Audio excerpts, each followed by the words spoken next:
Coming to the stage next, welcome Quinton Carlin. All right. How's everyone doing? Good, good. So I work in finance, not because I'm good at math. I just love doing cocaine. Oh, yeah, there we go. But I've been sober now for about 8 years, no drugs, no drinking. So I think it's time to celebrate. Damn, I missed that.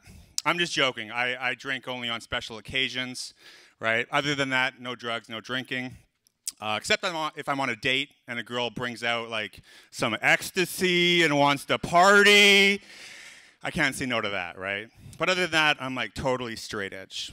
Until it's New Year's, right? You can't really not smoke crack and do heroin on New Year's, can you? Like, you're just a loser if you don't, basically. You want to know what I learned at rehab? That rehab's for quitters, so I left.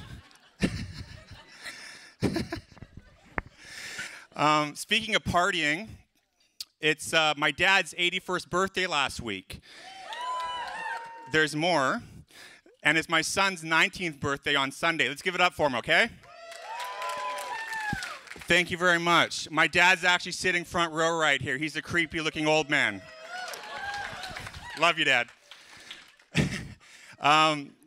Yeah, my son, he's 6'7". If you're wondering how tall I am, I'm 6'7". We both play basketball. He's playing down in California at university now. Happy birthday, son. I love you. My dad's a different story. He moved to Vancouver from Alberta this past summer, and I thought, what better way to bring an elderly, conservative, Catholic, married white man to the biggest gay party in the world, the Gay Pride Parade. I thought he was going to have a heart attack. But I promised him, I'm like, you know, let's go out, have a good time. I brought him up to Davie Street. He's from Alberta. He's probably never seen a gay person in his life, right? I brought him to the Pump Jack. You guys know the Pump Jack? That's like the gayest name for a bar ever.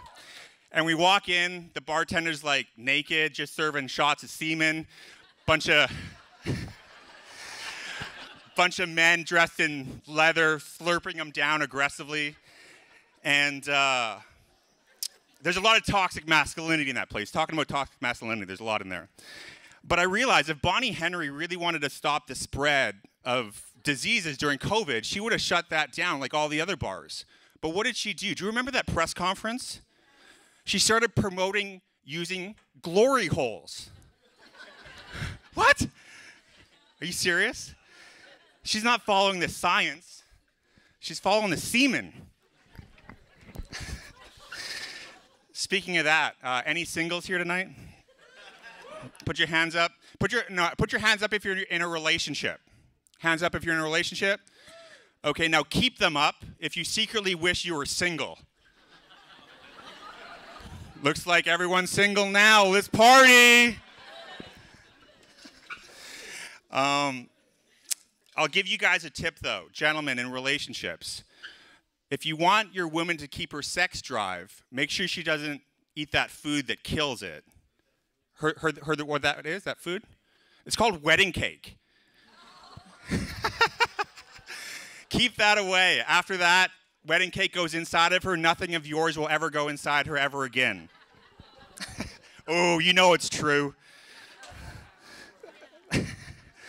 But relationships are tough. I mean, I blame a lot of my relationship struggles on my childhood therapist. Yeah, his name was Jerry Springer. Jerry. He really fucked me up.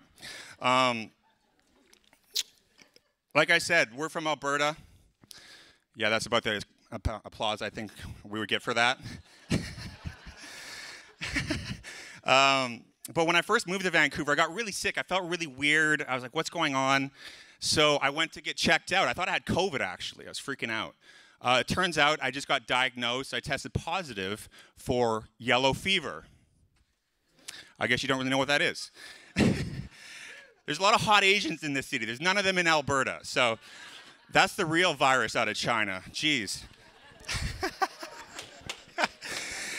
I asked my doctor, I'm like, well, what's the cure? He's like, well, there's no cure. Actually, you know what? I see there's a guy over there. He's got like 2 Asians at his table.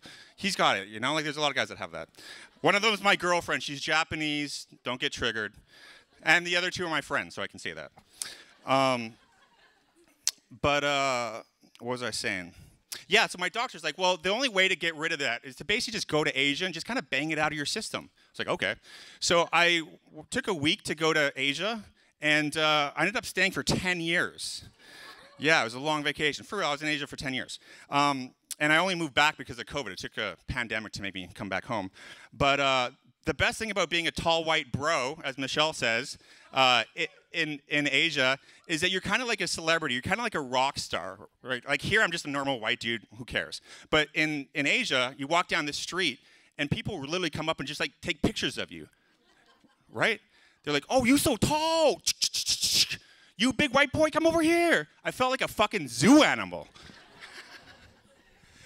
And when I was like walking down the street, it's like Godzilla. People were just like run away from me. I'm just like, relax. I'm just trying to get, do shopping.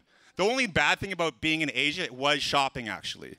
I could never find shoes or condoms that fit. It was always a bit too small.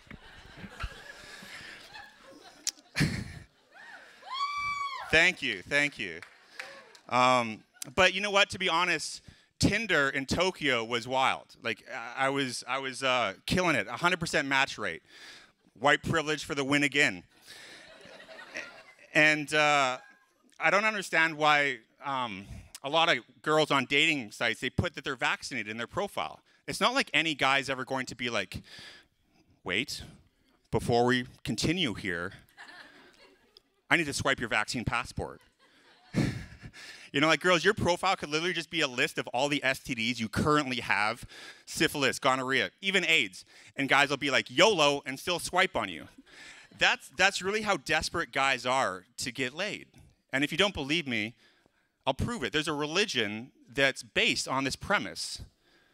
Suicide bombers. They're promised that if they do that and kill themselves, they will get 70 virgins in heaven immediately after they die, right?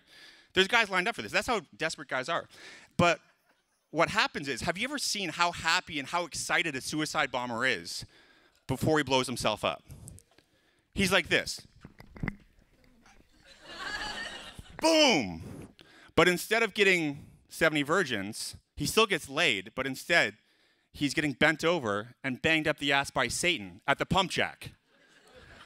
My dad taught me that joke. Thank you very much.